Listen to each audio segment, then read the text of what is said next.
Hello and welcome to JK maths. I hope आप सब लोग अपने घरों पे सेफ होंगे। तो आज है बहुत सारी डिमांड थी स्टॉक असिस्टेंट वालों की कि हमारे लिए भी सर कुछ ले आओ, बाकी सबके लिए आप ला रहे हो, हमारे लिए भी कुछ लाओ। तो आज उनका फुल रिवीजन मैथ्स का सेशन नंबर 1 है। क्वेश्चन रहेंगे आपके बिल्कुल एग्जाम ओरिएंटेड, मतलब बिल्कुल टॉप क्लास क्वेश्चन रहेंगे जो आपको आने के चांसेस रहते हैं। आपको पता है मेरे पढ़ाने का क्या तरीका है, कैसे मेरे क्वेश्चंस होते हैं, कुछ भी अपने से नहीं होता। एक स्टैंडर्ड बुक्स होती हैं मेरे पास, स्टैंडर्ड चीज़ें होती हैं, उसमें से क्वेश्चंस होते हैं जो कि वहीं से पूछे जाते हैं क्वेश्चन आपके, ठीक है। और आप प्लेलिस्ट चेक कर सकते हो, आपके बाकी जो भी सिलेबस है आपका उस हिसाब से आपको सब कुछ वहाँ पर मिल जाएगा। और ये आपका इक्वली इंपॉर्टेंट होगा हर एक एग्जाम के लिए, चाहे वो किसी भी जगह का एग्जाम हो। और अगर आप चैनल पर नहीं हो तो चैनल को सब्सक्राइब कर देना। हम लोग स्टार्ट करते हैं अपने सेशन से, क्वेश्चन नंबर 1 से। अब देखो, पहला क्वेश्चन आपका रहेगा एवरेज टॉपिक में से और बहुत बेहतरीन क्वेश्चन है। The average salary of the workers of a factory is 6000। ठीक है, कुछ वर्कर्स हैं सैलरी में जो कुछ वर्कर्स हैं जो कि फैक्ट्री में काम कर रहे हैं और उनकी एवरेज सैलरी जो है वो 6000 है। लेकिन मुझे ये नहीं पता कि कितने वर्कर्स हैं। हमेशा एक चीज़ मेरी ध्यान में रखा करो, बार बार मैं बीच में नहीं बोलता हूँ इसलिए मैं स्टार्ट में बता रहा हूँ कि एक चीज़ मेरी ध्यान में रखा करो। जब तक आपको क्वेश्चन समझ नहीं आएगा, जब तक आप अपने 5 मिनट, स्टार्टिंग की बात कर रहा हूँ, जब आप मतलब नए नए हो, जब तक आप अपने 2 4 5 मिनट क्वेश्चन को नहीं दोगे, क्वेश्चन को सही से समझने में नहीं दोगे, और आप जितना मर्जी पढ़ लो, आप लोग उस लेवल पे नहीं पहुंच सकते जो क्वेश्चन को ध्यान से समझता है। इसीलिए मेरा ध्यान हमेशा यही रहता है कि क्वेश्चन को सही से कैसे समझाया जाए, क्योंकि क्वेश्चन निकालना आसान है, क्वेश्चन को समझना मुश्किल है। जैसे average salary of the workers of a factory कितनी, एवरेज सैलरी है मुझे 6000। अभी तक मुझे नहीं पता कि कितने वर्कर्स हैं। उसके बाद बोला है while the average salary of 150 technicians is 12000। उन वर्कर्स में से मेरे पास 150 टेक्नीशियंस हैं जिनकी सैलरी कितनी है 12000। तो मैं मान लेता हूँ मेरे पास कुछ वर्कर्स थे ना, ये वर्कर्स थे, मतलब वर्कर्स मैं मान लेता हूँ कितने वर्कर्स थे मेरे पास, एक्स वर्कर्स थे। एक्स वर्कर्स थे, उसमें से मुझे क्या बोला गया है कि 150 क्या है, टेक्नीशियन है। क्या बोला गया है, 150 उसमें से क्या है, टेक्नीशियन है। अगर 150 टेक्नीशियन है, टोटल मेरे पास एक्स थे, तो नॉन टेक्नीशियंस कितने बचे, क्योंकि आगे मुझे नॉन टेक्नीशियंस की बात की गई है। तो टोटल अगर एक्स थे, उसमें से मैं टेक्नीशियन 150 निकाल देता हूं, तो ये मेरे पास कौन से बच जाएंगे, नॉन टेक्नीशियन वाले बच जाएंगे। ठीक है, इतना समझ आपको आ गया। अब ओवरऑल सैलरी मुझे दी गई थी 6000। तो अगर वर्कर्स एक्स हैं, उनकी एवरेज कितनी है 6000, तो टोटल सम कितना हो जाएगा, 6000 एक्स हो जाएगा। समझ आइए आपको क्या लिखा मैंने, ये 6000 एक्स मैंने क्यों लिखा, क्योंकि एक्स क्या है मेरे पास, टोटल नंबर ऑफ वर्कर्स, 6000 क्या है मेरे पास, उनकी एवरेज। तो टोटल सम किसके बराबर होता है, average into number of observations. तो नंबर ऑफ वर्कर्स कितने हैं, 6। ये जो सैलरी है पूरी, ये किसके बराबर हो जाएगी, ये जो सम है वो किसके बराबर हो जाएगा, इन दोनों के सम के बराबर। टेक्नीशियंस थे 150 और टेक्नीशियंस का ये एवरेज कितनी थी 12000, तो ये एक आ गया। प्लस नॉन टेक्नीशियंस थे एक्स माइनस 150, और ये थे कितने मुझे नहीं, मतलब ये टेक्नीशियन, ये नॉन टेक्नीशियन कितने थे, एक्स माइनस 150, और इनकी सैलरी कितनी थी 3750। तो ये आ गया मेरे पास ये। इतना समझ आपको आ चुका। जब इतना समझ आपको आ चुका है तो यहां से अब आपको कैलकुलेशन करनी है। क्या करना है आपको, 6000 एक्स इक्वल्स टू 12 इंटू 15 को जब मैं मल्टीप्लाई करता हूं तो मेरा इस हिसाब से, अब देखो, अब यहां पे देखो क्या आपकी कैलकुलेशन थोड़ी सी मुश्किल हुई। ऑल दो मुझे मतलब इतना कोई वो नहीं पड़ेगा, क्योंकि 12 इंटू 15 करना मेरे लिए थोड़ा सा आसान है। ठीक है, और यहाँ पे, लेकिन यहाँ पे मुश्किल पड़ जाएगी आपको। 3750 को 150 से करना पड़ेगा, यहाँ पे फिर कैलकुलेशन आपकी प्लस माइनस कुछ करना पड़ेगा। तो क्या आपकी कैलकुलेशन बढ़ी, बिल्कुल बढ़ेगी, बहुत ज़्यादा कैलकुलेशन बढ़ेगी। ठीक है, तो इस तरीके से अगर आपको इस तरीके से करना होगा तो आपका यहाँ पे मिनिमम 1 से 2 मिनट आपका लेके चलो, मान के चलो कि आपका जाएगा। ठीक है, तो ये आपका बेसिक मेथड था। अब मैं कैलकुलेशन यहाँ पे नहीं कर रहा हूँ, क्यों, क्योंकि मैं बेसिक मेथड से पढ़ा ही नहीं रहा इस क्वेश्चन को, क्योंकि ये क्वेश्चन अगर आप इस तरीके से जाओगे तो आपका थोड़ा सा मुश्किल जाएगा। अब मैं कैसे तरीके से पढ़ाता हूँ इसको देखो, ध्यान से सुनना। क्या बोला गया है मुझे कि ओवरऑल मेरे पास एवरेज कितनी है, 6000 है। ठीक है, 150 टेक्नीशियंस की कितनी है, 1200। तो मैं यहाँ पे लिख लेता हूँ 150 टेक्नीशियंस है मेरे पास, उनकी एवरेज सैलरी कितनी है, 12000 है, सॉरी 1200 नहीं 12000। उसके बाद मुझे ये नहीं पता कि नॉन टेक कितने हैं, मुझे ये नहीं पता कि नॉन टेक्नीशियंस कितने हैं। तो मैं मान लेता हूँ नॉन टेक्नीशियंस एक्स हैं और उनकी सैलरी एवरेज कितनी दी है, 3750, और ओवरऑल सैलरी मुझे कितनी दी है, 6000। तो ये आपका कंसेप्ट कौन सा यूज हुआ, कंसेप्ट यूज हुआ मिक्सचर एंड एलिगेशंस का। ठीक है, अब मैं यहां से इसको सब्ट्रैक्ट करूंगा तो मेरे पास आएगा 2250, यहां से इसको सब्ट्रैक्ट करूंगा तो मेरे पास आएगा 6000। ठीक है, अब मैं 10 से 10 यहां पे काट देता हूं, और नेक्स्ट मेरा ये 25 से जाएगा, 25 इंटू 9 कितना होता है 225, 25 इंटू 4 कितना हो गया 100, तो ये आ गया 24। अब ये दोबारा 3 से जाएगा, 3 इंटू 3 9, 3 इंटू 8 24। अब मुझे पता चल चुका है कि ये आ गया 3:8। क्या आ गया, 3:8। तो अब 3 से मुझे 150 तक जाना है, तो मैं कैसे जा सकता हूं, मल्टीप्लाई बाय 50 करूंगा तो कहां पहुंच जाऊंगा, 150 पे पहुंच जाऊंगा। सिमिलरली अगर मैं यहां 50 से मल्टीप्लाई कर रहा हूं तो मुझे यहां भी 50 से मल्टीप्लाई वन सेकेंड, यहाँ भी 50 से क्या करना होगा, मल्टीप्लाई करना पड़ेगा। तो यहाँ 50 से मल्टीप्लाई करूंगा, 50 इंटू 8 कितना होता है 400, तो यहाँ कितना बन जाएगा 400। तो मतलब टेक्नीशियंस कितने थे 150, नॉन टेक्नीशियंस कितने बन गए 400। तो टोटल मुझे बंदे अगर पूछे जाएंगे तो किसके बराबर होंगे 150 प्लस 400 इक्वल्स टू 550। तो मुझे पूछा गया है total number of workers in the factory, तो कितने आ जाएंगे 550। ये एक बेस्ट तरीका है इस क्वेश्चंस को निपटाने का, वरना करते रहो यहाँ पे मल्टीप्लाई। क्या करोगे 15 इंटू 10 आपको पता है कितना होता है 150, फिर 15 इंटू 2 आपको पता है 30 होता है, तो 150 प्लस 30 कितना हो गया 180। तो यहाँ पे इस तरीके से करोगे 180, फिर 4 जीरो और है तो ये 4 जीरो आ गए। उसके बाद यहाँ से करोगे प्लस 3750x, फिर इसको करोगे मल्टीप्लाई, जो कि मैं भी नहीं कर रहा हूँ, मुश्किल है। फिर उसको क्या करोगे कहीं ना कहीं x वाले को यहाँ लेके आओगे, फिर ये सब्ट्रैक्ट करोगे, इन दोनों को ऐड करोगे यहाँ पे, और वो बहुत सारा कंफ्यूजन क्रिएट होगा और लास्ट में बहुत ज़्यादा बड़ी कैलकुलेशन बनेगी जो कि आपसे नहीं होगी। सिंपल सी जो बात है, और ये तरीका ये आपका बेस्ट रहेगा। बाकी आपकी मर्जी है, सीखना है आपको तो मिक्सचर एंड एलिगेशन मैंने अलग से चैप्टर भी पढ़ा रखा है। बाकी मैंने रेशियो एंड प्रोपोर्शन में भी ये सारी चीज़ें आपको बता रखी होंगी, जो भी उसकी एमसीक्यू वीडियो होगी उनमें भी हर जगह मैंने आपको ये बता रखा होगा। अगले क्वेश्चन पे चलते हैं। नेक्स्ट क्या बोला गया है, प्रोबेबिलिटी का है। In a lottery there are 10 prizes and 25 blanks. मतलब एक लॉटरी है जिसमें 10 प्राइजेस हैं और 25 ब्लैंक्स है। 25 ब्लैंक्स मतलब आपको याद है वो छोटे होते एक वो स्कूल में हमारे वो आता था, एक बंदा होता था, मतलब कुछ ही किसी उस पे त्योहार पे एक लेके आता था, मतलब वो डायरी टाइप लेके आता था और बोलता था कि अपने अपनी पर्ची जो है 10 रुपये की पर्ची है, 10 रुपये की लॉटरी है, अपनी अपनी लिखवा लो, ये रिपब्लिक डे आएगा या इंडिपेंडेंस डे आएगा, वहाँ पे फिर ये वो निकलेंगे, रिवॉर्ड्स निकलेंगे। तो उसमें क्या होता था, कुछ पर्चियाँ होती थी, हम लोग 10-10 रुपये देते थे और पर्ची भर देते थे। तो लास्ट में क्या होता था, रिपब्लिक डे पे या फिर इंडिपेंडेंस डे पे वो पर्ची जो है वो बाल्टी यहाँ पे रखी जाती थी, उनमें कुछ पर्चियाँ हुआ करती थी, कुछ पर्चियाँ ब्लैंक हुआ करती थी और कुछ जो आपने भरी होंगी वो।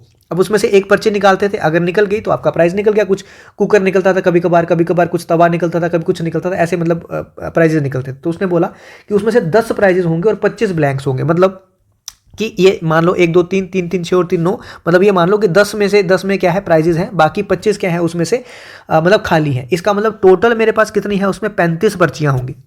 क्या होंगी लॉटरी में, अगर मैं देखूं तो 35 मेरे पास कुछ 35 चीजें होंगी टोटल। उसमें से प्राइजेस कितने में है, सिर्फ 10 ही में है। तो बोल रहे हैं what is the probability of getting a prize. तो प्राइस जो है वो कितने, उसकी प्रोबेबिलिटी क्या है, प्राइस हो कितने में सकता है 10 में, क्योंकि उसने बोला गया है। लेकिन टोटल कितने हैं मेरे पास 35। तो यहां से अगर मैं कट करूंगा 7 से जाऊंगा 5 से जाएगा 5 इंटू 7, 5 से जाएगा 5 इंटू 2, तो आंसर कितना आ जाएगा आपका 2/7 आपका आंसर आ जाएगा। ठीक है, ये आसान सा थोड़ा सा क्वेश्चन था। आगे बढ़ता हूं, क्वेश्चन देखो। नेक्स्ट क्वेश्चन क्या बोला है, difference of two numbers is 1660।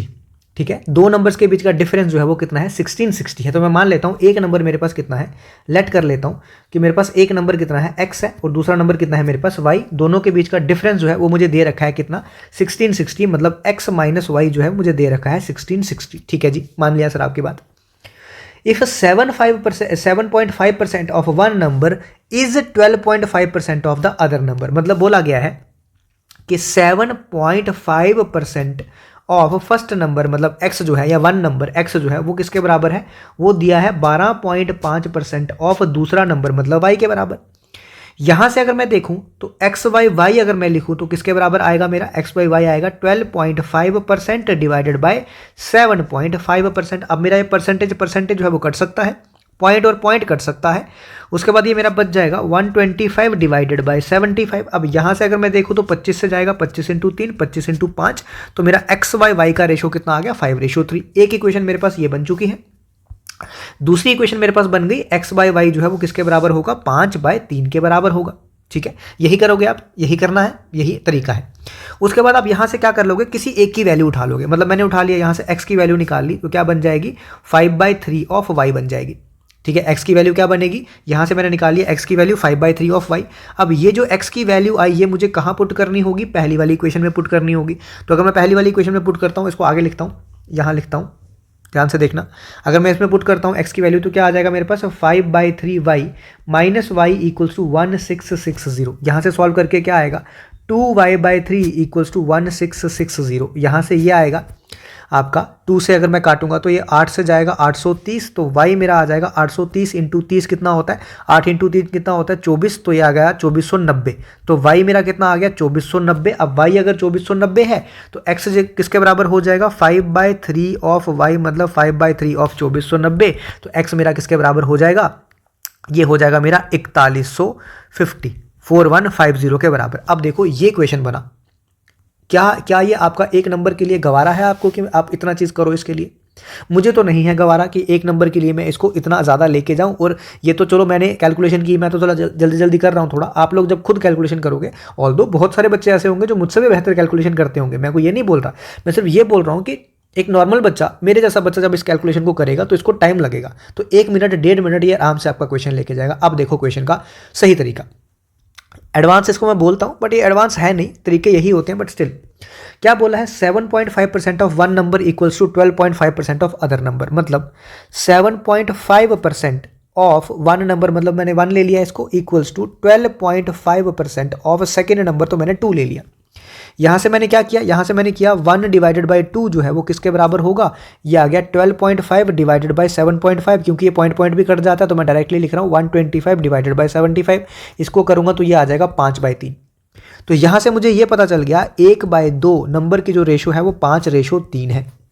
पता चल गया आपको डिफरेंस, पता मतलब ये सॉरी रेशो पता चल गई। अब इन दोनों में डिफरेंस कितने का है भैया, देखो जरा, 2 का डिफरेंस है। इसका मतलब 2 का डिफरेंस मुझे किसके बराबर दिया है, 1660 के बराबर। तो 2 का डिफरेंस 1660, 1 का डिफरेंस मेरे पास आ गया 830। बस क्वेश्चन खत्म।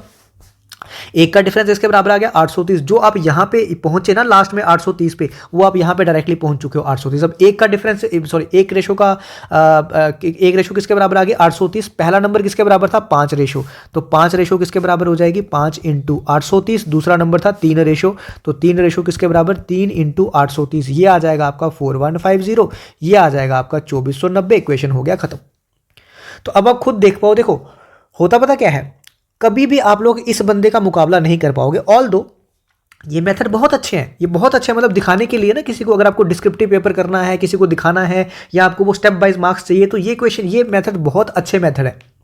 लेकिन अगर आपको कॉम्पिटिटिव एग्जाम में जाना है तो आप लोग इन बंदों का मुकाबला कभी नहीं कर पाओगे अगर आप अभी भी स्विच नहीं करोगे इन मेथड्स पे। तो बहुत सारे यूट्यूबर्स ने, बहुत सारे टीचर्स ने, खासकर JNK वालों ने ये वाले मेथड्स कराए हैं, बहुत अच्छे हैं। मैं किसी को गलत नहीं बोल रहा, बहुत अच्छी चीज़ें हैं, बहुत अच्छा पढ़ा रहे हैं बेसिक से। बट मैं आपको ये चीज़ बोल रहा हूँ कि जब तक आप इन पे स्विच नहीं करोगे आप लोग मुकाबला नहीं कर पाओगे। आप जितने भी एडवांस हो आप लोग इन लोगों का मुकाबला नहीं कर पाओगे। तो अभी भी आपको अगर चीज़ें ये लगती हैं कि ये कुछ अलग कर रहे हैं या हमको नहीं आ पा रहा, तो आप लोग मतलब फिर वही रह जाओगे एग्जाम में और फिर बोलोगे कि सर हमसे अटैम्प्ट नहीं हुआ। ठीक है, अगर आपको चीज़ें पढ़नी है तो मैंने आपको हर एक लेक्चर जो है वो फ्री ऑफ कॉस्ट अवेलेबल करा दिया है। आप मेरे कोर्सेज में जाके कुछ भी वहाँ पे जाके मैथ्स का देख सकते हो। आगे बढ़ता हूँ। अब देखो नेक्स्ट क्वेश्चन आपका आ गया मेंसुरेशन का। ये आपको लगेगा नहीं मेंसुरेशन का, लेकिन ये मेंसुरेशन का क्वेश्चन है, क्योंकि सिर्फ आपके सिलेबस में क्या मेंशन है, सिर्फ ऐसा लिखा गया है कि मेंसुरेशन। जब ये मेंसुरेशन लिखा जाता है इसका मतलब इसमें ट्रायंगल भी आता है, इसमें आपका सर्कल्स भी आता है, इसमें आपका सरफेस एरियाज भी आता है, मतलब 2D भी आता है, इसमें आपका 3D भी आता है, इसमें आपका फ्रस्टम ऑफ कोन ये भी आ जाता है, मतलब इसमें सब टॉपिक्स आ जाते हैं। तो इसमें आपको थोड़ा सा ब्रॉड वे में पढ़ना होगा। ऑल्दो हो सकता है कि वो क्वेश्चन ये क्यूब और क्यूबॉइड या इसी में से पूछ ले, बट से मतलब अगर मेंशन है तो हमको पढ़ना सारा पड़ेगा। तो क्वेश्चन देखो, how many metres of cloth 5 metre wide, कितने मीटर क्लोथ का लगेगा जिसकी विड्थ कितनी है 5 मीटर वाइड है, किसके लिए will be required to make a conical tent. मुझे क्या बनाना है, एक कोनिकल टेंट बनाना है। मतलब मैं मान लो मुझे ये बनाना है, क्या बनाना है मुझे, ऐसा एक टेंट बनाना है। तो मुझे बताओ कितना कपड़ा मुझे लगेगा। जो रेडियस है उसका बेस का वो है 7 मीटर, मतलब ये मुझे दिया है कितना 7 मीटर। और हाइट कितनी है इसकी 24। हाइट मतलब ये मुझे कौन सी हाइट दी है, हाइट जब बोला होता तो मतलब 90 डिग्री वाली, ये हाइट मुझे दे रखी है कितनी 24 मीटर मुझे दे रखा है। तो बताओ मुझे कितना कपड़ा लगेगा। तो मुझे एक बात बताओ ज़रा, मुझे कितना कपड़ा लगेगा, मतलब मुझे क्या निकालनी है, कपड़े की लेंथ निकालनी होगी। ठीक है, मुझे क्या करना होगा, कपड़े की लेंथ निकालनी होगी। अब मुझे ये बताओ कि जब मुझे कपड़ा लगेगा टेंट बनाने के लिए, तो क्या मुझे कपड़ा ये नीचे भी लगेगा क्या।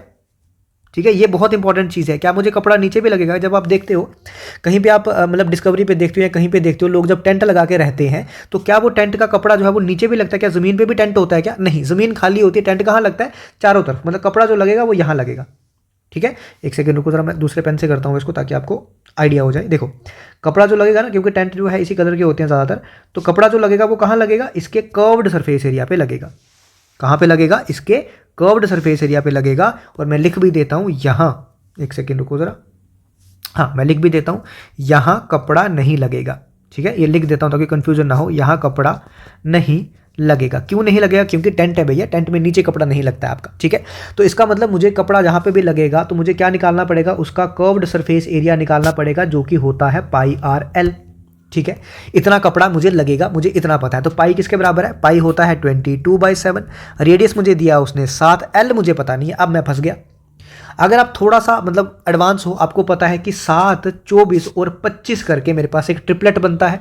तो अगर मैं पाइथागोरस थ्योरम से जाऊं, यहाँ पे एल क्या होता है, एल इक्वल्स टू रेडियस का स्क्वायर प्लस हाइट का स्क्वायर। तो अगर आप इस हिसाब से जाओगे तो आपके पास, आपको पता होना चाहिए 7, 24, 25 का ट्रिपलेट बनता है। तो एल मेरे पास कितना आ जाएगा, 25। तो यहाँ से मैं डायरेक्टली लिख सकता हूँ क्या, 25। आया कैसे मेरा, लिख भी देता हूँ, आया कैसे मेरा, पाइथागोरस थ्योरम से। ठीक है, पाइथागोरस थ्योरम से मैंने निकाला। अब ये 7 से 7 गया तो ये आपका आ गया 22 × 25 आ गया आपका कर्व्ड सरफेस एरिया।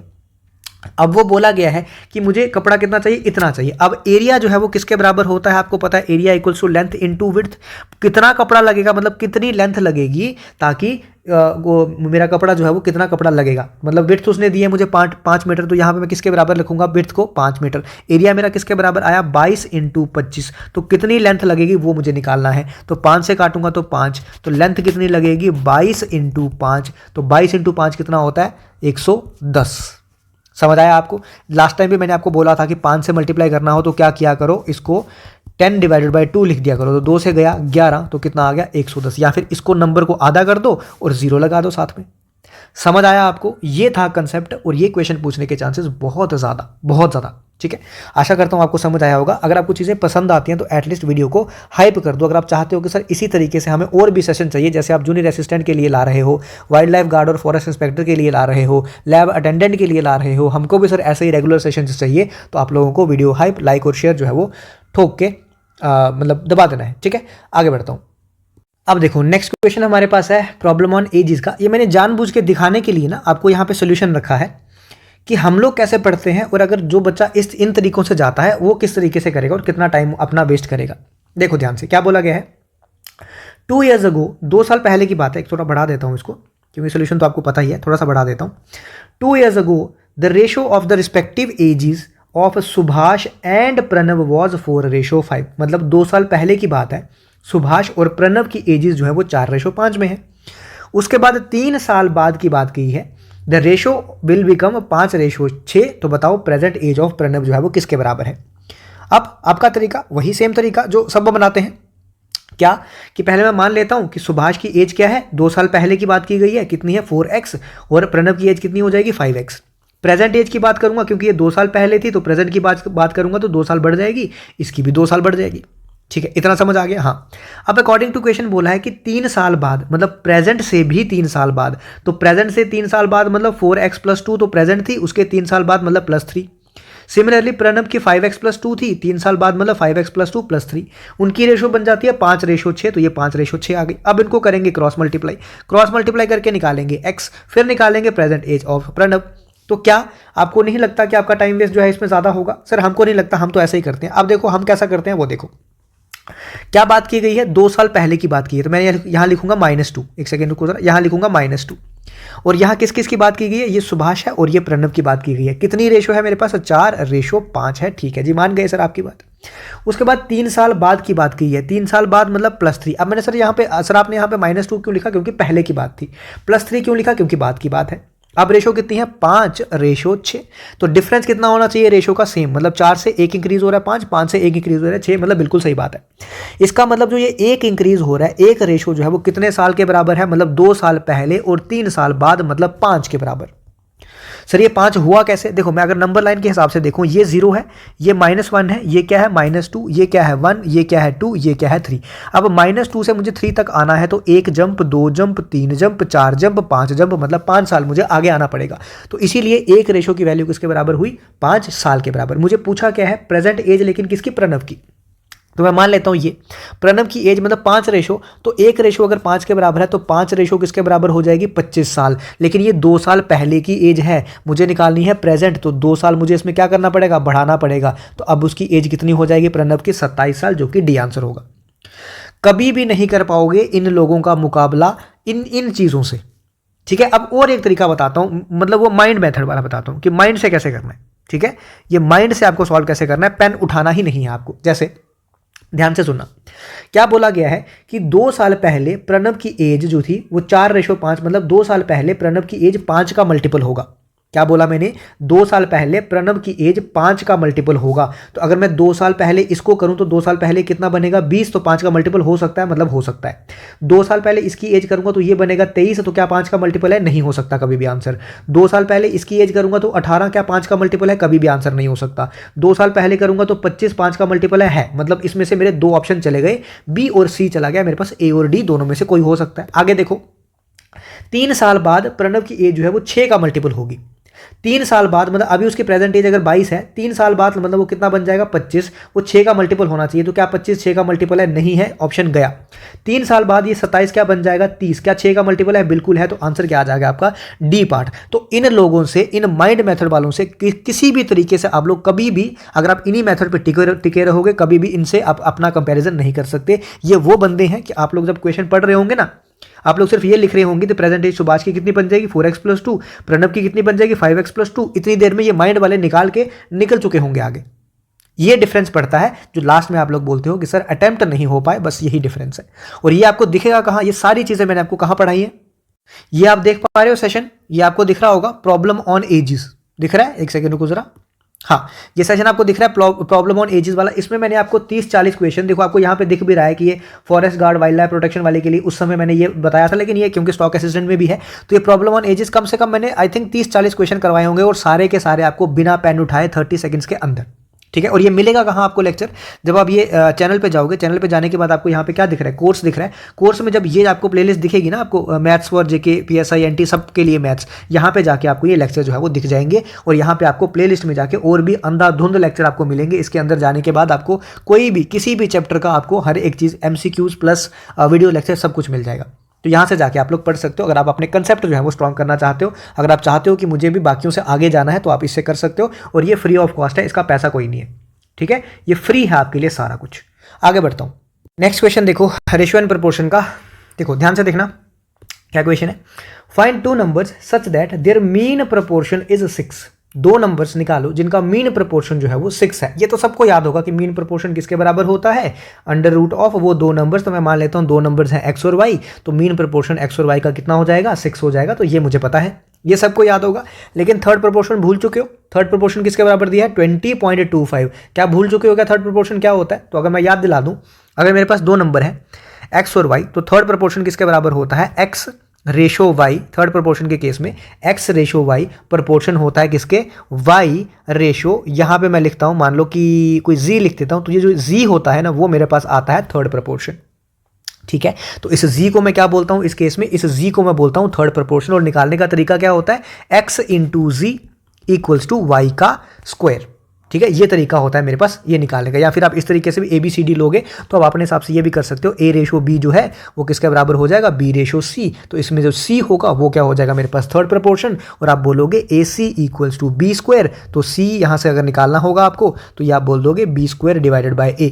तो वो आपकी मर्जी है जिस तरीके से, लेकिन यहाँ पे थर्ड प्रपोर्शन मुझे दे रखा है 20.25। इसका मतलब मैं ऐसा लिखूंगा, अगर मेरे पास 2 नंबर्स हैं, एक नंबर है x, उसकी रेशो, ये प्रपोर्शन है y। अब रेशो जो मीन प्रपोर्शन है, तो मीन सॉरी जो थर्ड प्रपोर्शन है वो मुझे दे रखा है 20.25। इस तरीके से लिखूंगा, यहाँ से मेरा ये बन जाएगा 20.25x, क्योंकि इन दोनों को क्या किया जाता है मल्टीप्लाई, और इन दोनों को मल्टीप्लाई किया जाता है, मतलब 20.25x जो है किसके बराबर होगा, y² के बराबर होगा। इतनी चीज़ आप समझ पा रहे हो, हाँ सर समझ पा रहे हैं। अब आपके पास बन चुकी है यहाँ से 2 इक्वेशन, एक ये बन चुकी, इसको मैं थोड़ा सा और सॉल्व कर लूँ तो यहाँ पे मैं लिख सकता हूँ xy = ये स्क्वायर, ये रूट को यहाँ शिफ्ट करूंगा तो क्या बन जाएगा, स्क्वायर बन जाएगा, तो मतलब ये 36। तो मतलब x × y किसके बराबर बन जाएगा मेरा 36 के बराबर बन जाएगा। और दूसरी इक्वेशन मेरे पास यहाँ से ये बन चुकी है। अब आपको क्या करना है, एक से उठा के दूसरे में मतलब वैल्यू डालनी है। मान लो मैं x की वैल्यू उठाता हूँ, या फिर आप y की वैल्यू उठा लो, किसी को उठा लो, मतलब मर्जी आपकी है। तो मैंने यहाँ से क्या कर लिया, मैंने x की वैल्यू उठा ली, तो x की वैल्यू यहाँ से किसके बराबर आ जाएगी 36 / y। ये जो मैंने वैल्यू उठाई x की वो मैं यहाँ पे डालूंगा, तो मैं लिखूंगा 20.25 इंटू x की वैल्यू क्या लिखी मैंने 36 / y = y का स्क्वायर। अब ये y का स्क्वायर है तो ये y उस तरफ जाएगा तो y का क्यूब बन जाएगा, तो ये बनेगा 2025 / 100 = y का क्यूब बनेगा। ये 36 भी तो है साथ में, तो यहाँ पे आएगा 36, ठीक है। अब अगेन मेरी स्ट्रेटजी यही रहेगी कि क्या इस 100 को मैं क्या लिख सकता हूँ 25 × 4 लिख सकता हूँ, ताकि मुझे थोड़ा बहुत मुझे आसानी लगे डिवाइड करने में। तो 4 से काटूंगा, 4 × 8 कितना होता है, सॉरी 4 इंटू 9 कितना होता है 36। अब ये 25 है तो मैं चाहूँ तो 25 से पूरा भी काट सकता हूँ, बट आप लोगों की सहूलियत के लिए मैं क्या करता हूँ 5 से काटता हूँ। 5 इंटू 5 25 आ गया, 5 इंटू 4 कितना आ गया 20, और 5 इंटू 5 कितना आ गया दोबारा 25। 5 से काटूंगा तो 5 इंटू 8 कितना हो गया 40, 5 इंटू 1 कितना हो गया 5 हो गया। तो 81 इंटू 9 कितना होता है आपको पता है 729। या फिर मैं ऐसे लिख सकता हूँ कि y का क्यूब मेरे पास आ गया 9 इंटू 81 को भी मैं 9 इंटू 9 लिख सकता हूँ। तो ये बन गया 9 का cube, y cube equals to 9 का क्यूब, मतलब y किसके बराबर हो जाएगा 9 के बराबर। जैसे ही y जो है वो मेरा 9 के बराबर आया तो यहाँ से मेरे पास x जो है वो किसके बराबर आ जाएगा, x आ जाएगा 36 डिवाइडेड बाई 9 इक्वल्स टू 4। तो मुझे पूछा क्या था उसने, मुझे पूछा था वो 2 नंबर्स निकालो। तो एक नंबर मेरे पास आ गया 9, एक नंबर मेरे पास आ गया क्या 4। तो ये भी बहुत बढ़िया अच्छा क्वेश्चन था, दिखने में पिद्दू सा क्वेश्चन था ये एक लाइन का, लेकिन आपको सॉल्व करने में बहुत प्रॉब्लम इसने क्रिएट की होगी। और ये जो चीज़ है ये एक्स्ट्रा है, मतलब ये मैंने आपको ये क्वेश्चन के बीच में नहीं आएगी, ये तो मैंने आपको ऐसे बताया कि इस तरीके से आप लोग इसको कर सकते हो अगर आपको थर्ड प्रपोर्शन बोला हो तो। ठीक है, मैं लिख भी देता हूँ यहाँ पे, क्योंकि बाद में आप PDF जब मांगोगे तो यहाँ पे आपको कन्फ्यूज़न होगा। ये आ गया आपका थर्ड प्रपोर्शन, इस तरीके से निकाला जाता है, इसको बोलते हैं क्या थर्ड, यहाँ लिख देता हूँ, इसको बोलते हैं थर्ड प्रोपोर्शन। ठीक है, समझ आ गया आपको, आगे बढ़े।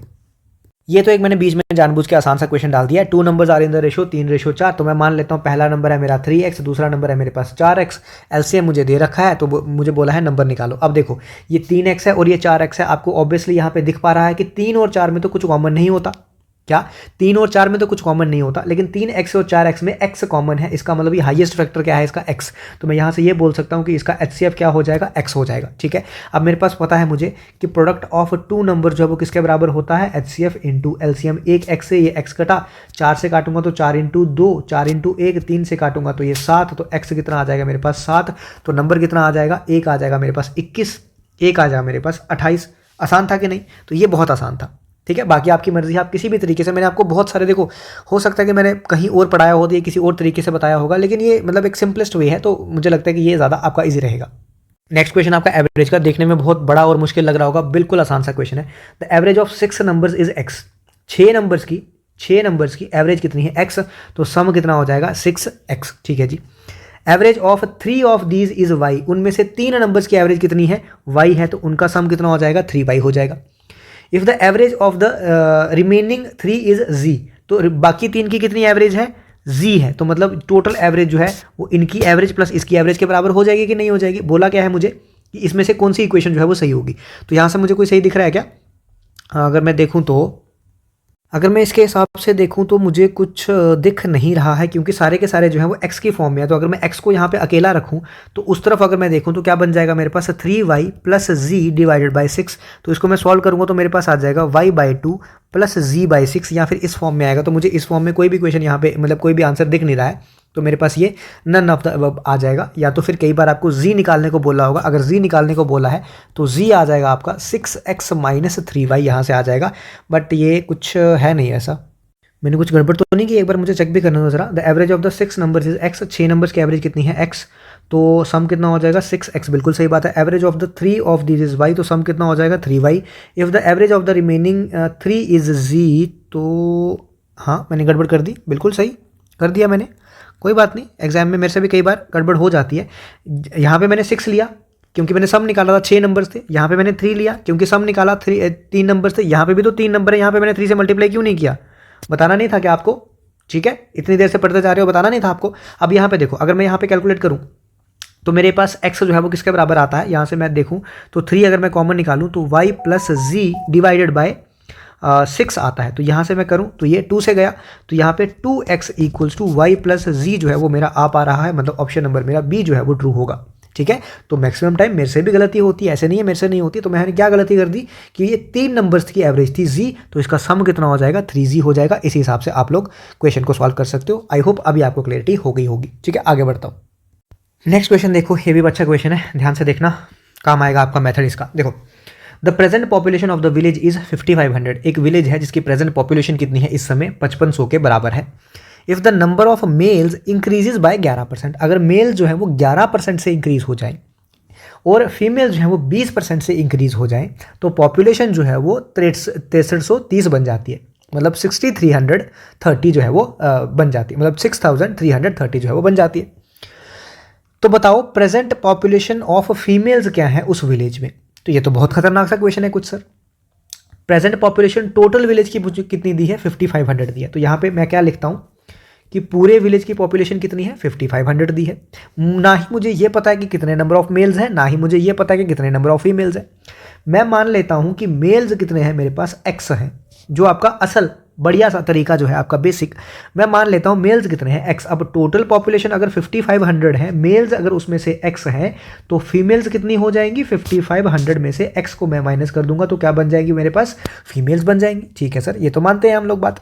अब सर बोला गया है मेल जो है वो 11% से इंक्रीज हो रहे हैं, इसका मतलब मेल जो है वो 111% ऑफ x हो गए और फीमेल जो है वो 20% से इंक्रीज हो रही हैं, इसका मतलब फीमेल्स बन गई 120% ऑफ जितनी फीमेल्स पहले थी।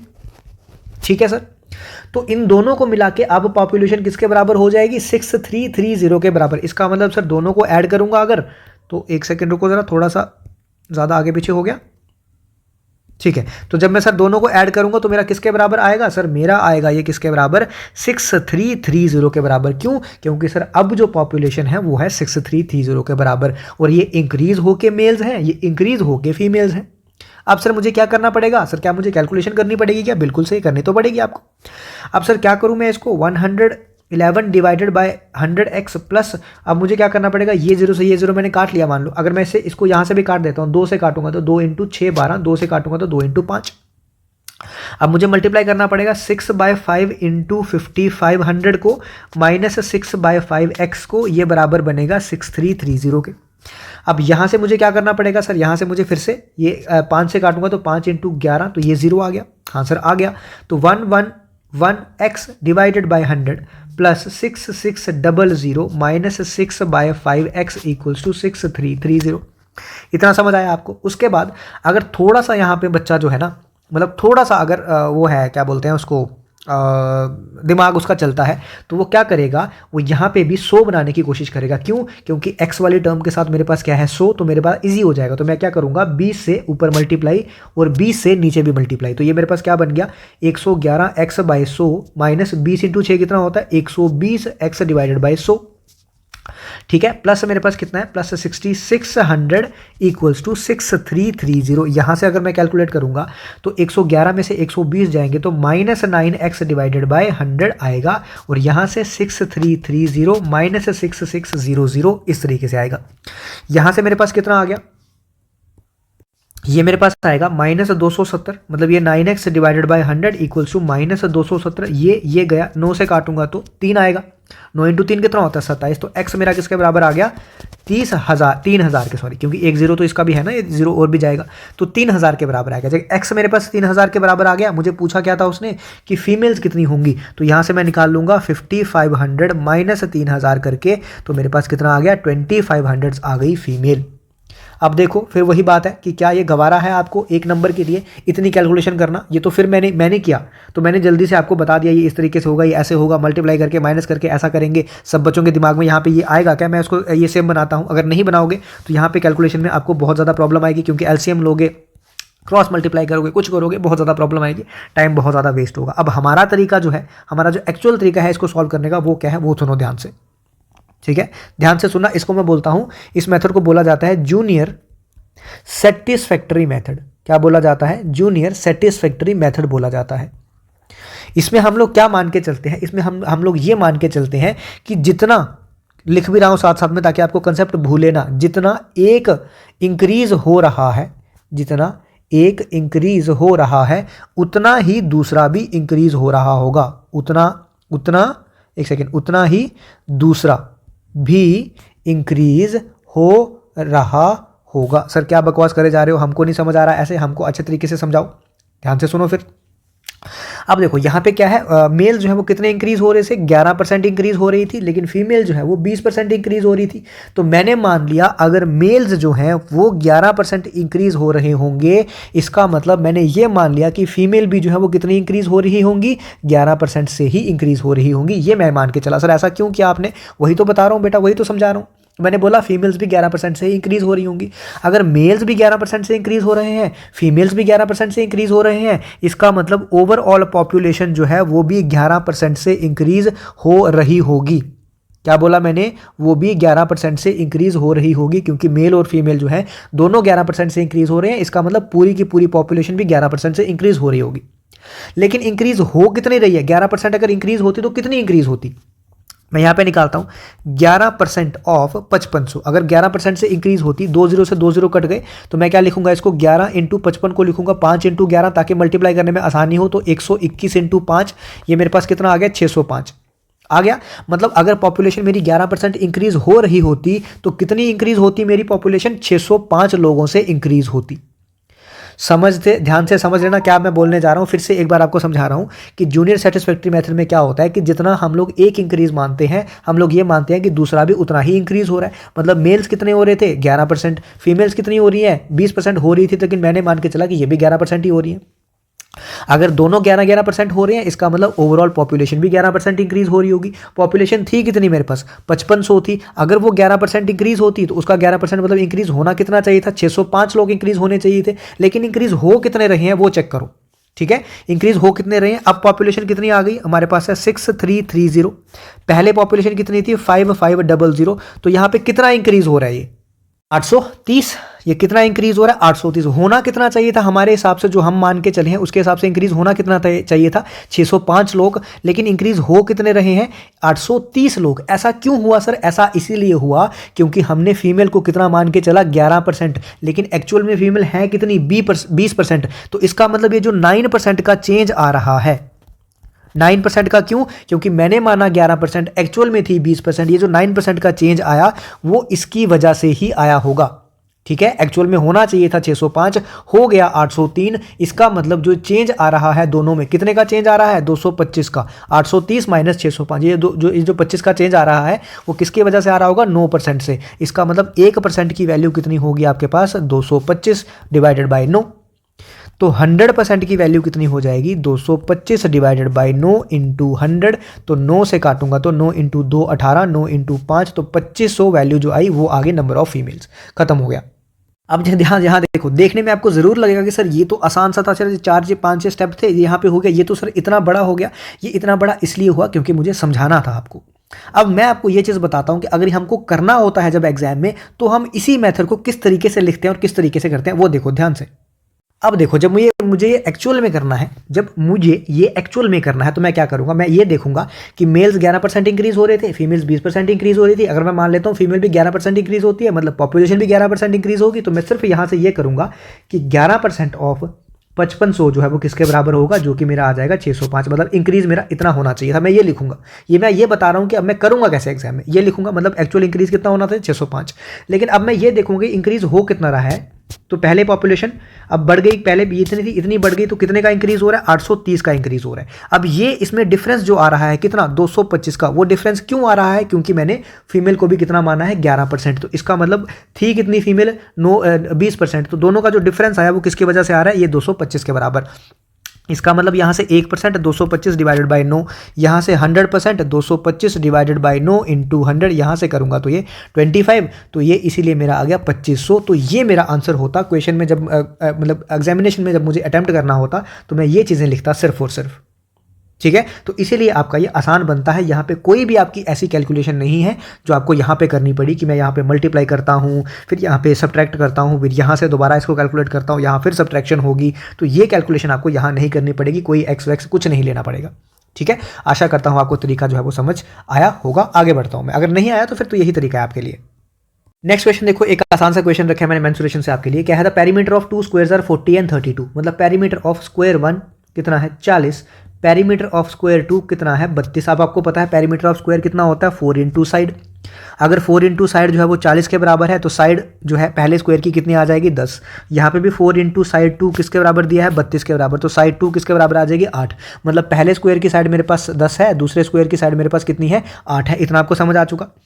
Find the perimeter of the third square. हमें थर्ड स्क्वायर का पेरीमीटर निकालना है, जिसका एरिया जो है वो दोनों के जो दोनों पुराने स्क्वायर्स थे उनके डिफरेंस के बराबर है। तो अब साइड इसकी इतनी है तो इसका एरिया जो है वो किसके बराबर हो जाएगा 100, इसका एरिया किसके बराबर हो जाएगा 64, इनके एरिया का डिफरेंस जो है वो किसके बराबर आएगा 36। इसका मतलब एरिया जो है थर्ड स्क्वायर का वो किसके बराबर आएगा 36। इसका मतलब साइड जो है थर्ड स्क्वायर की किसके बराबर आएगी 6। इसका मतलब पेरीमीटर जो है थर्ड स्क्वायर का 4 × 6 मतलब 24 के बराबर आएगा। सर ये क्या कर दिया इतनी जल्दी जल्दी आपने, हमको तो बताया ही नहीं। देखो ध्यान से फिर से सुनो, क्वेश्चन आसान था इसलिए मैंने जल्दबाजी की। पेरीमीटर दिया है, पेरीमीटर होता किसके बराबर है 4 × साइड, 4 × साइड 40 के बराबर दिया तो साइड आ गई 40। जब साइड 40 आ गई तो एरिया कितना आ जाएगा साइड स्क्वायर, तो 100 हो जाएगा। सिमिलरली पेरीमीटर दूसरे का कितना दिया है 32, तो 4 × साइड किसके बराबर आ गई 32, तो साइड कितनी आ गई 8। जब साइड 8 आ गई तो एरिया कितना आ गया 64।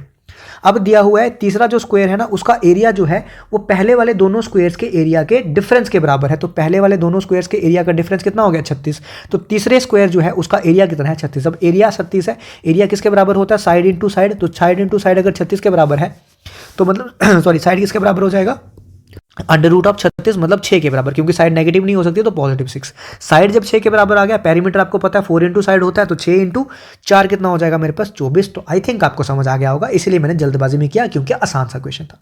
आगे बढ़ता हूँ। अब देखो सेशन बनाने में, सेशन मेरे को पता है लंबा हो रहा है, लंबा क्यों हो रहा है क्योंकि क्वालिटी क्वेश्चंस है। एक तो टॉपिक्स आपके 8-9 टॉपिक हैं, हर एक से 2 से 3 क्वेश्चन भी होंगे तो 24-25 क्वेश्चन आपके आराम से बन जाते हैं, तो इसीलिए टाइम लगता है सेशन में। आगे बढ़ता हूँ। अब देखो एक नामुमकिन सा क्वेश्चन बताता हूं जो मैक्सिमम बच्चा 90 तो नहीं पर 70 से 80% बच्चा जब ये क्वेश्चन देखेगा एग्जाम में तो छोड़ के आएगा। क्यों छोड़ के आएगा, देखो क्या बोला गया है, डिवाइड 1050 अमंग ABC, मतलब कुछ रकम है हमारे पास, अमाउंट है 1050 का जो मुझे ABC में डिवाइड करना है। किस तरीके में डिवाइड करना है, such that A receives 2/5 as much as B, मतलब A जो है वो कितना रिसीव करता है 2/5 as much as B and C together, मतलब 2/5 of B and C together मिलके जो है वो A रिसीव कर रहा है। And B receives 3/7 as much as A and C together. तो ये आपके पास बनेंगी दो इक्वेशंस जिसको सॉल्व करने में आपकी जो है वो आधी एनर्जी जो है वो वेस्ट हो जाएगी। अगर ये क्वेश्चन आपको पहला ही मैथ्स में दिख गया ना, खुश तो बहुत होंगे बच्चे, सर ये क्या है आसान सा है, मुझे रेशो निकालनी है। लेकिन अब यहाँ पे आप A/B/C निकालने के लिए ना आपकी हालत जो है वो खराब होने वाली है। आप क्या करोगे, इसी को आगे चलाओगे क्या कि मैं A को लिख सकता हूँ 2/5 of B plus 2/5 of C। इसी को आगे चलाओगे कि मैं B को लिख सकता हूँ 3/7 of A plus 3/7 of C। फिर वो भूले भटके अटके रहोगे इसी में, ये A मैं मान लेता हूँ सर, ये मैं मान लेता हूँ B।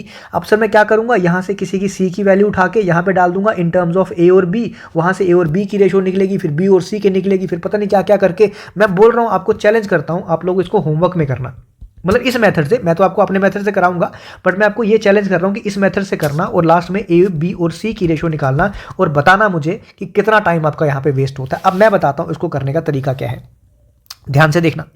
मेरे पास क्या दिया है, ये मुझे दिया था कि A = नीचे कर दूंगा या फिर इसको थोड़ा सा छोटा कर देता हूँ ताकि आपको कन्फ्यूजन ना हो। बस एक सेकेंड ज़रा रुको, ठीक है इतना चल जाएगा, चल जाएगा सर। चलो अब देखो ध्यान से क्या बोला गया है, मुझे दिया है A = 2/5 of B and C together. हाँ सर बिल्कुल सही बात है। B मुझे दिया है 3/7 of A and C together. हाँ सर बिल्कुल सही बात है। अब मैं क्या करता हूँ, मैंने क्या किया, यहाँ से मैंने निकाल लिया A/B + C, मतलब A की रेशो B + C के साथ कितनी आ रही है 2:5 आ रही है।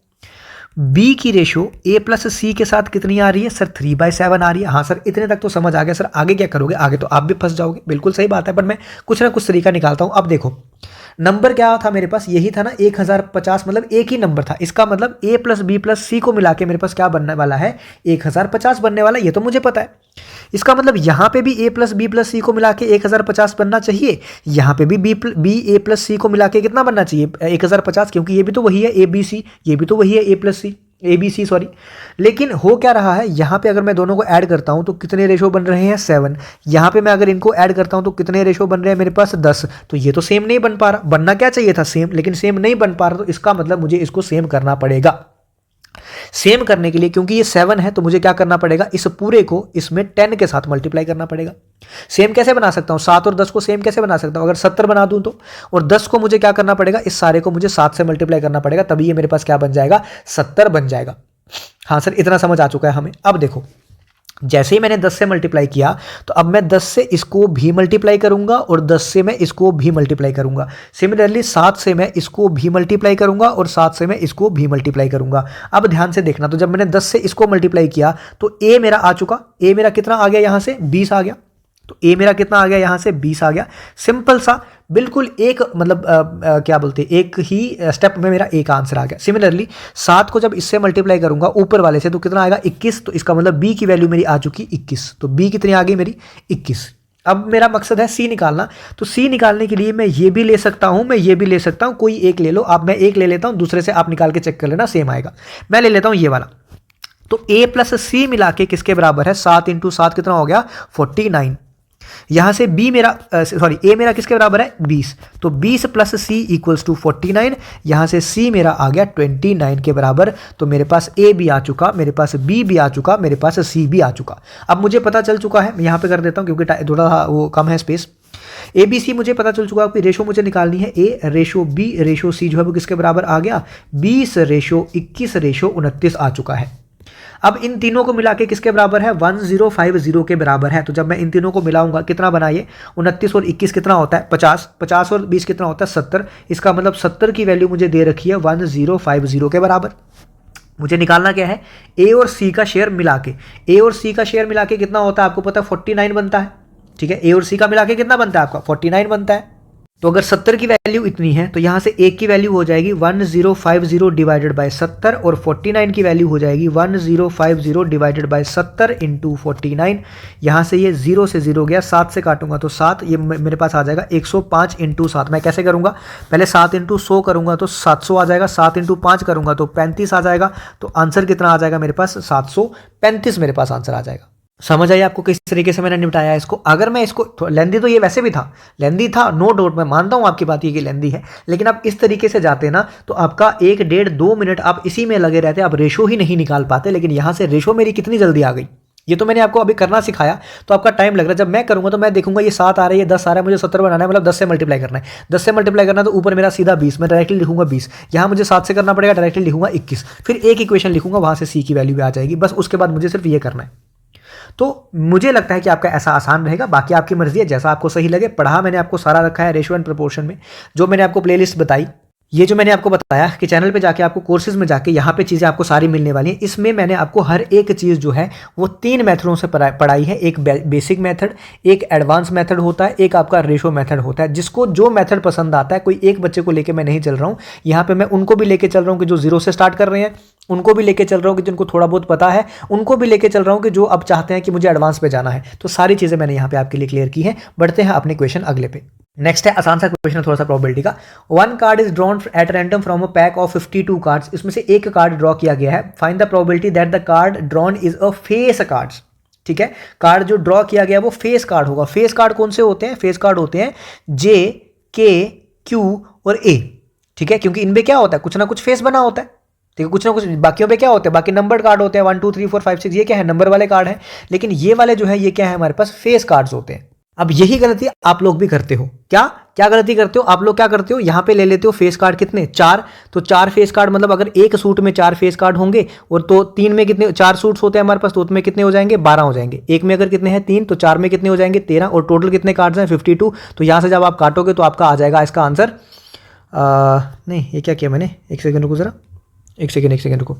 आप लोग क्या मानते हो कि 4 फेस कार्ड्स हैं, अगर एक में अगर 4 हैं तो 4 सूट्स होते हैं, तो 4 में कितने हो जाएंगे 16 फेस कार्ड्स हो जाएंगे। तो आप बोलोगे 16 डिवाइडेड बाई 52, आंसर आएगा 4 इंटू 4, 4 इंटू 13, और आंसर आएगा 4/13, जो कि आपका बी पार्ट है। ठीक है, समझ आ गया आपको। लेकिन यह है गलत, ये क्या है गलत। तो इसीलिए पहले सुन लिया करो मेरी पूरी बात। पहले बच्चे यहीं पे कुछ ना, यहीं पे रोक के वीडियो को कमेंट कर देंगे सर आपने गलत लिख दिया, पहले मेरी बात सुन लिया कर दो। तो अभी ये यहाँ पे कंफ्यूजन क्या है, गलती क्या है यहाँ पे, जो एस है ना आपका, ये एस ये आपका फेस कार्ड में नहीं आता। ठीक है, ये आपका जो एस है ये आपका फेस कार्ड में नहीं आता। तो अब से आप याद रखना कि अगर जब फेस कार्ड की बात की जाएगी, ये मैंने आपको वैसे बढ़ाया है प्रोबेबिलिटी में, फेस कार्ड की बात की जाएगी तो जे, के और क्यू ये 3 ही ऐसे होंगे जो क्या होंगे फेस कार्ड्स में आएंगे। जब 3 आएंगे फेस कार्ड्स में, इसका मतलब हुआ कि मेरे पास ये आया एक सूट में। ठीक है, ये क्या आया, एक सूट में। ऐसे हमारे पास 4 होते हैं, 4 सूट्स होते हैं, तो 4 में कितने हो गए मेरे पास 13, सॉरी 4 इंटू 3 कितना होता है 12, मेरे पास टोटल 12 फेस कार्ड्स हो गए। तो 12 फेस कार्ड्स और टोटल कार्ड्स होते कितने हैं 52। 4 से काटूंगा 3, 4 से काटूंगा तो मेरे पास आ जाएगा 13, तो आंसर कितना आ जाएगा 3/13, जो कि ऑप्शन कहाँ गया, ऑप्शन नहीं है क्या, नहीं है तो कोई दिक्कत नहीं है, तो मेरे पास आंसर क्या आ जाएगा 3/13। ठीक है, तो इसका यहीं पे कहीं पे कर लो इसको, ए ऑप्शन को चलो कन्वर्ट कर लो इसको 3/13, तो ऑप्शन क्या आ जाएगा आपका 3/13 आ जाएगा। ठीक है, ये गलती करना आपके लिए हानिकारक हो सकता है। ठीक है, आगे चलते हैं। नेक्स्ट क्वेश्चन आपका टाइम स्पीड डिस्टेंस। अब देखो आप बोलोगे कि sir time speed distance syllabus में मेंशन नहीं है, सिलेबस में मेंशन है टाइम वर्क एंड डिस्टेंस करके वहाँ पे लिखा हुआ है, तो इसका मतलब टाइम एंड डिस्टेंस ही हुआ, इसका मतलब टाइम स्पीड डिस्टेंस ही हुआ, तो इसलिए रिस्क लेने से अच्छा है कि एक क्वेश्चन आप साथ में कर लो, कोई दिक्कत नहीं है। अब बस 1 सेकेंड, अब बस passes 2 persons moving in a direction of the moving बस at a speed of 3 km/h and 5 km/h respectively. मतलब आपके पास एक बस है, ठीक है, बस जो है वो पास कर रही है 2 पर्सन को, ये आपका 1 पर्सन है, ये आपका 2 पर्सन है, ये आपका इसी डायरेक्शन में मूव कर रहे हैं जिस डायरेक्शन में आपकी क्या मूव कर रही है, बस मूव कर रही है, और बस इसको पास कर रही है। एक की स्पीड 3 है, एक की स्पीड 5 है, बस इनको पास कर रही है। मैं मान लेता हूँ बस की स्पीड कितनी है s। अगर ये सेम डायरेक्शन में जा रहे हैं तो मतलब रिलेटिव स्पीड की बात करूंगा तो इन दोनों की रिलेटिव स्पीड s-3 हो जाएगी, इन दोनों की रिलेटिव स्पीड s-5 हो जाएगी। ठीक है सर, आपने 5 - s क्यों नहीं लिखा सर, s-5 ही क्यों लिखा, क्योंकि पास कौन कर रहा है, बस उनको पास कर रही है, मतलब बस उनको क्या कर रही है, पास कर रही है, मतलब बस की स्पीड ज़्यादा होगी तभी तो उसको पास कर पाएगी, बस की स्पीड ज़्यादा है तभी तो मैं s-5 लिख पा रहा हूँ। अगर बंदों की स्पीड ज़्यादा होती है तो मैं 5 - s लिखता। इतना क्लियर आपको हो चुका होगा।